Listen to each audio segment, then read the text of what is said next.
Isaías 59:2 diz assim: mas as vossas iniquidades fazem divisão entre vós e o vosso Deus, e os vossos pecados encobrem o seu rosto de vós, para que não vos ouça. Senhor Deus,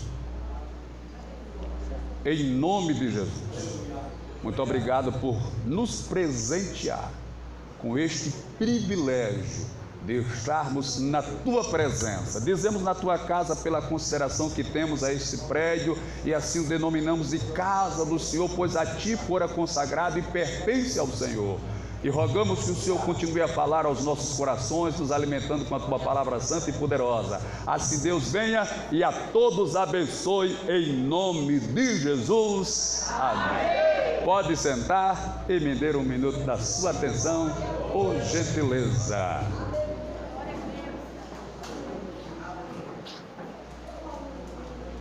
No princípio, Deus falava cara a cara com Adão, e Adão falava cara a cara com Deus, tete a tete. Um ouvia o outro e via-se um ao outro. Que maravilha! E a Bíblia diz que todos os dias, na viração do dia, e a palavra viração, eu fui pesquisar no dicionário, não quer dizer que o dia virava. Viração é uma palavra que quer dizer um vento suave, uma brisa suave. Na viração do dia, na brisa suave do dia, Deus chegava no jardim para conversar com Adão. Aleluia! Bater aquele papo maravilhoso, aquele papo gostoso que só entre o homem e Deus é possível e necessário. Aleluia! Mas a história sagrada diz que um dia Adão pecou, desobedeceu e percebeu que estava nu juntamente com a sua esposa, a Eva. E por esta razão a Bíblia diz que Adão se escondeu. Veja, eu estou dizendo que no princípio o homem se escondeu de Deus. Não, eu posso apresentar três maneiras: tem aquele que se esconde de Deus, tem aquele que é escondido por Deus, e tem aquele que se esconde em Deus. E a Bíblia diz: aquele que habita no esconderijo do Altíssimo, à sombra do Todo-Poderoso descansará. Então a pergunta que não quer calar: você está se escondendo de Deus? Está sendo escondido por Deus? Ou está se escondendo em Deus? Se você está escondido em Deus, descansa, porque aquele que habita no esconderijo do Altíssimo, à sombra do Todo-Poderoso Onipotente, descansará. Pois bem, eu disse que no princípio o homem se escondeu de Deus, mas o tempo foi se passando, aí foi Deus que passou a se esconder do homem. E existe uma razão pela qual Deus passou a se esconder do homem. Ora, a Bíblia diz que um dia Moisés, o homem que falava face a face com Deus, não com a intimidade que tinha o nosso pai Adão no princípio, ele chegou para Deus um dia e disse: Deus, eu quero que o Senhor me revele, me mostre a sua glória. A resposta de Deus para Moisés foi a seguinte: Moisés, homem nenhum viu a minha glória, porque se o homem vê a minha glória, ele morre. Mesmo assim, a Bíblia diz que Moisés insistiu para ver a glória de Deus, porque crente que é crente, irmão, não está preocupado se a roupa é nova, se a roupa é velha, se comeu lasanha, se comeu picanha, se comeu manjuba com farinha seca, se tem dinheiro ou se não tem dinheiro, se está empregado ou se não está empregado. O negócio dele é contemplar a glória de Deus. Mas a advertência de Deus para Moisés foi: Moisés, homem nenhum viu a minha glória, porque se vê, morre. Você conhece a história? Moisés teve que ficar numa fenda de uma rocha, numa brecha de uma rocha, se esconder numa rocha, se apegar numa rocha, se alinhar numa rocha, se colocar numa rocha. Meu irmão, você ainda não pegou? Se você quer ver a glória de Deus, se firma na rocha, se alicerça na rocha, se esconde na rocha. Louvado seja o nome de Jesus. Pois bem, você sabe que Deus passa, Moisés, ou só o calcanhar de Deus, diz os melhores pregadores, e quando ele desce, o seu rosto está resplandecente. O homem não pode contemplar o rosto de Moisés, mas a advertência de Deus foi: Moisés, homem nenhum pode ver a minha glória, senão ele morre. Por essa razão é que Deus, ele se esconde do homem, porque talvez na mente de algumas pessoas, principalmente se você conversar com um ateu, uma pessoa que não crê em Deus, ele pode até assim, dizer assim para você: se Deus aparecesse para mim, eu acreditava, mas se Deus aparecer para ele, ele morre. Então é por isso que Deus não se revela na sua plenitude, se não morre. Para ele vir à terra, ele teve que vir como homem, como carne mortal em Jesus, porque o mundo, o ser humano não suporta a grandeza, a glória do Eterno. E não é nem maldade de Deus, é uma coisa, como é que eu posso dizer? Eu não tenho uma palavra, o meu dicionário é muito pequeno, o meu vocabulário é muito pouco, mas é como se Deus estivesse dizendo assim: olha, eu não tenho como controlar, isso é espontâneo. Se um pecador entrar na minha presença, ele morre. Lembra do sacerdote que para poder entrar na presença de Deus, para oferecer sacrifício pelo povo, ele primeiro tinha que oferecer por ele, e segundo a tradição diz que ele entrava com uma corda amarrada na cintura, no lugar santo, porque se ele entrasse em pecado, ele morreria. Lembra dos filhos de Arão, Nadab e Abiú, se a memória não me falha? Eles entraram na presença de Deus com fogo estranho, e a Bíblia diz que saiu fogo de Deus e os matou na hora.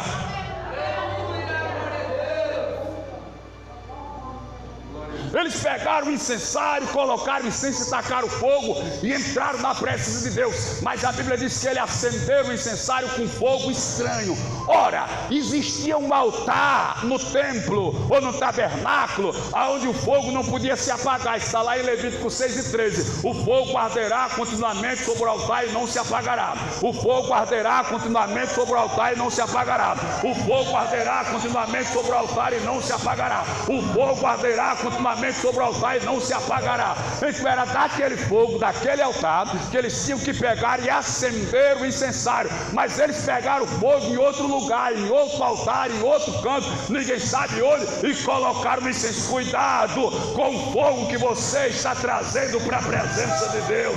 Ah, é fogo, eu vou entrar. Não, meu filho, não é qualquer fogo não. Fogo pode ser estranho. Ah, é louvor, eu vou louvar. Não, não é qualquer louvor não, meu irmão. Ah, é adoração, não é qualquer adoração não. Deus procura os verdadeiros adoradores. É crente não, não é qualquer crente. É igreja, não é qualquer igreja não, mano. O negócio é sério. Aí a Bíblia diz no capítulo da morte, eu não lembro agora a referência, mas Deus chegou para Moisés e disse assim: Moisés, fale para Arão que não é para chorar a morte dos filhos. Eita coisa pesada.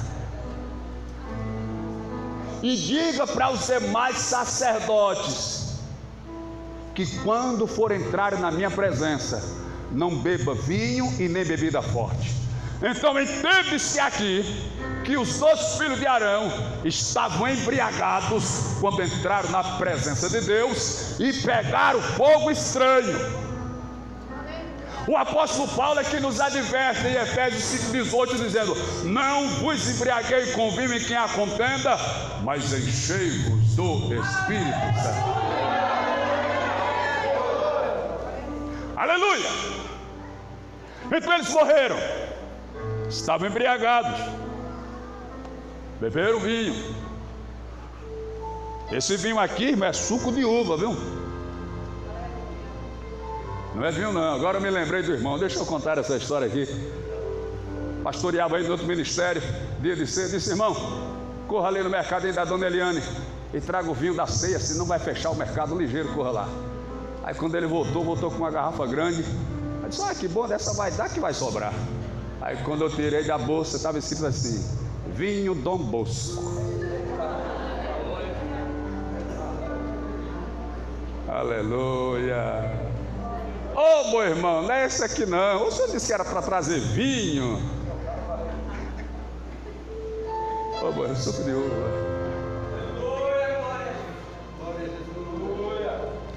Não, crente não bebe não, nem cerveja, nem vinho, nem cachaça, não. Se você quer se embriagar, se embriague com o Espírito Santo de Deus. Você já viu que tem hora que tem uns na igreja que se embriaga, fica meio assim, esse é embriagado pelo Espírito Santo, meu irmão.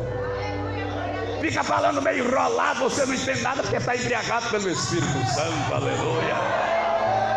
Fica alegre, fica marchando e pulando, até a aparência de quem está mais embriaguez de vinho, do Espírito. Foi por isso que quando chegaram lá no dia de Pentecostes, olharam para os apóstolos e disseram assim: peraí, mas esses homens já estão embriagados, sendo essa a terceira hora do dia, 9 horas da manhã, esses homens já beberam 51, pitu, dreia, uísque, cachaça, já estão bêbados. Aí Pedro se levantou e disse: não, senhores, esses homens não estão embriagados, mas isso é o que foi dito pelo profeta Joel, que nos últimos dias de Deus derramarei do meu Espírito sobre toda a carne, e todos serão cheios.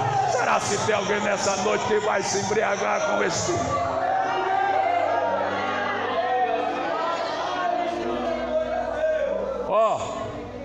É espontâneo, sai de Deus um fogo, um poder que mata o ser humano. É por isso que Deus precisa se esconder, porque sai de forma automática. O meu vocabulário não tem uma palavra para, mas é de forma automática, sai. Da mesma forma que de forma automática pode sair a morte para aquele que está em pecado, de forma automática pode sair a vida, a cura e o milagre para quem tem fé. Pastor, será? A Bíblia diz que havia uma mulher que há 12 anos sofria de um fluxo de sangue. Ouviu falar de Jesus e disse: se eu tão somente tocar na orla no seu vestido, eu vou ficar sarada e curada desse meu mal. A Bíblia diz que ela tocou, Jesus parou e disse: epa, o que foi que aconteceu? Saiu virtude minha, eu nem mandei sair, mas saiu poder. Glória! Automaticamente, irmão, a bênção vem sobre a vida de quem crê. Não, irmãos, eu não prego história da minha cabeça, não. Posso até usar ilustrações, parábola, mas eu prego Bíblia para os senhores. A Bíblia diz em Deuteronômio 28: e há de ser que, se ouvires a voz do Senhor teu Deus, tendo cuidado de guardar todos os mandamentos que eu te ordeno hoje, o Senhor teu Deus se exaltará sobre todas as nações da terra, e todas essas bênçãos virão sobre ti e te alcançarão. E todas essas bênçãos virão sobre ti e te alcançarão. Se você der ouvido à voz do Senhor, guardar os seus mandamentos, as bênçãos virão até você. Não é você que vai procurar a bênção, é a bênção que vai procurar você. Não é você que vai correr atrás de milagre, é o milagre que vai correr atrás de você. Não é você que vai correr atrás da vitória, é a vitória que vai lhe procurar. Agora tem que obedecer, tem que temer, tem que andar na presença. Automaticamente sai de Deus. É por isso que Deus se esconde. Veja o texto que li, diz que o pecado e a iniquidade fazem divisão, fazem barreira entre nós e Deus, e faz com que Ele esconda o seu rosto da gente para que não nos ouça. Esse é o resultado do pecado: barreira, separação. E eu trago essa mensagem porque eu vi alguém fazer a seguinte pergunta: quem matou Jesus? Aí ele continua com a pergunta de forma retórica: foram os romanos que mataram Jesus? Foram os gregos que mataram Jesus? Foram os judeus que mataram Jesus? Quem matou Jesus? Aí a resposta foi: quem matou Jesus foi o próprio Deus.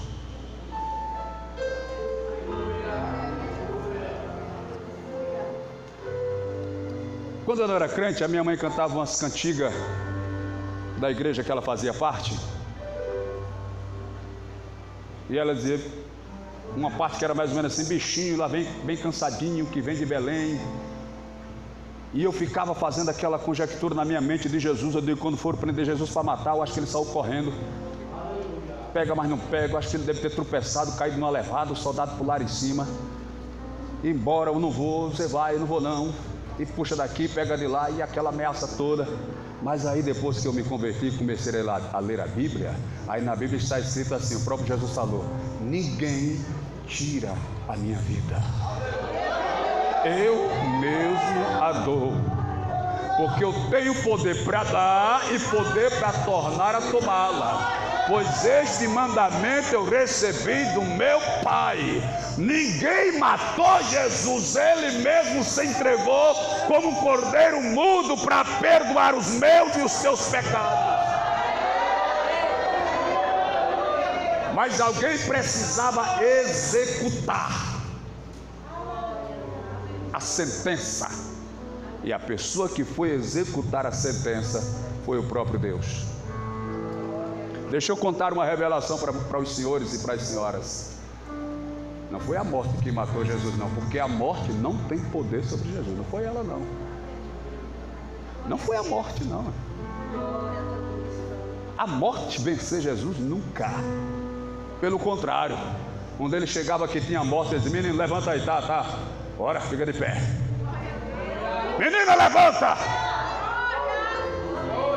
O Lázaro já há 4 dias sepultado, podre, cheio de bicho, tapuru. Eita, tem gente que já vai tomar café ainda, não tem nada não. Podre, fedendo, acabado, 4 dias. Aí Jesus chega lá, estirem a pedra, ele estira. Aí Jesus Cristo olha para dentro do sepulcro e diz assim: Lázaro, vem para fora. E Lázaro sai vivo, porque a morte, irmão, não é nada diante do meu e do teu Jesus.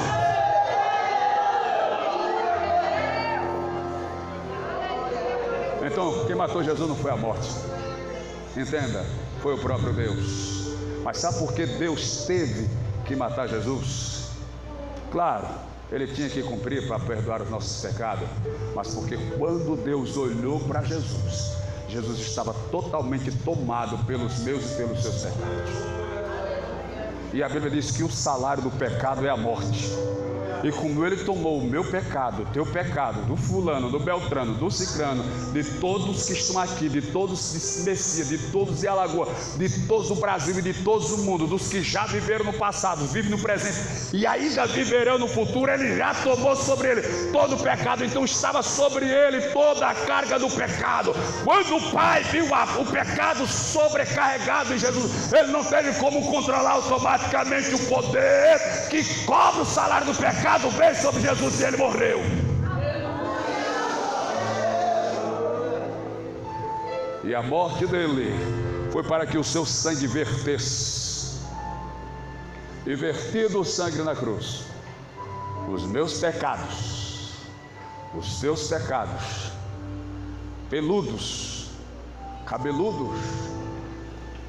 Porque tem gente que não leva o pecado no barbeiro, não. O pecado fica cabeludo. Compre pelo menos um presto barba para ver o que é que você faz com esse seu pecado cabeludo que ninguém sabe. Aleluia!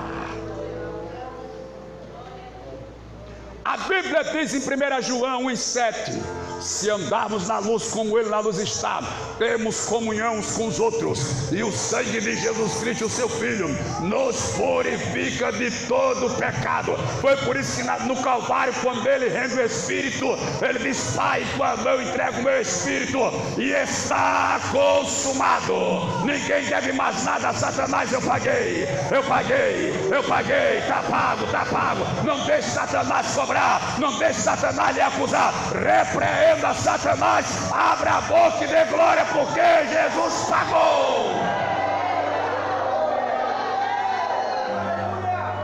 É por isso que hoje você sente a presença, você sente a graça, porque antes era uma barreira, era um impedimento entre eu e Deus, entre você e Deus, entre nós e Deus, mas Jesus quebrou a barreira, Jesus Cristo tirou o muro, Jesus Cristo rasgou o véu, Jesus Cristo abriu a porta, Jesus Cristo construiu a ponte, Jesus Cristo, aleluia, destapou e destravou. Agora você pode entrar na presença, adorar, glorificar e se encher do Espírito, porque, aleluia, o sangue de Jesus nos purificou de todo.